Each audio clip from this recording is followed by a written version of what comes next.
Joakim Aaltonen tässä terve. Mä näytän tässä videossa yksinkertaisen taavan työstää golfpalloa, joka oikeastaan toimii välittömästi kaikille pelaajille. Elikkä varsinkin matalan lyönnin lyöminen tuulisissa olosuhteissa tuottaa monille amatööreille paljon vaikeuksia ja oikeastaan ihan turhaa. Matalan lyönnin saa aikaiseksi hyvin helposti sillä tavalla, että ottaa mailasta alempaa kiinni.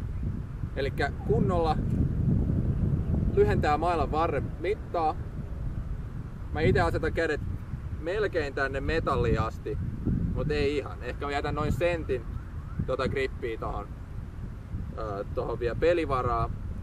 Ja se vaikutus, mikä tässä tapahtuu, on, että kun varsi lyhenee, se jäykistyy huomattavasti.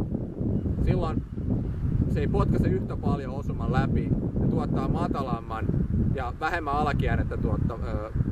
alakierrettä sisältävän kaaren. Elikkä kokeilkaa itsekin tätä samaa juttua.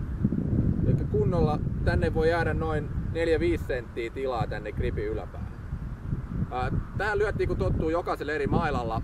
Huomaa, että väkissä onkin paljon eri mittaisia lyöntejä kuin mitä jos pelaa vaan kaikki lyönnit täysmittaisella varrella.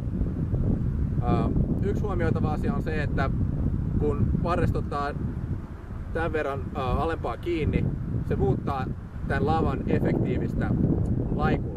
Eli lavasta tulee silloin himenen flatimpi. Tämä tuottaa enemmän vasemmalta oikealle kaartuvan lyönnin helpommin kuin oikealta vasemmalta. Mutta kaikki lyönnit onnistuu kuitenkin ihan vaan sitten oman fiiliksen mukaan. Eli tähän malliin.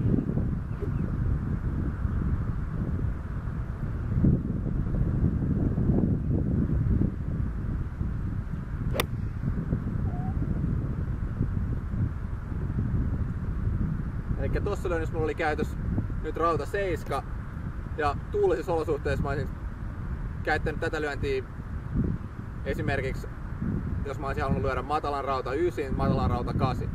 Mä valitsenkin rauta 7 ja otan alempaa kiinni ja se matala kaari muodostuu automaattisesti ihan vaan sen mailan lyhyemmän varren ansiosta.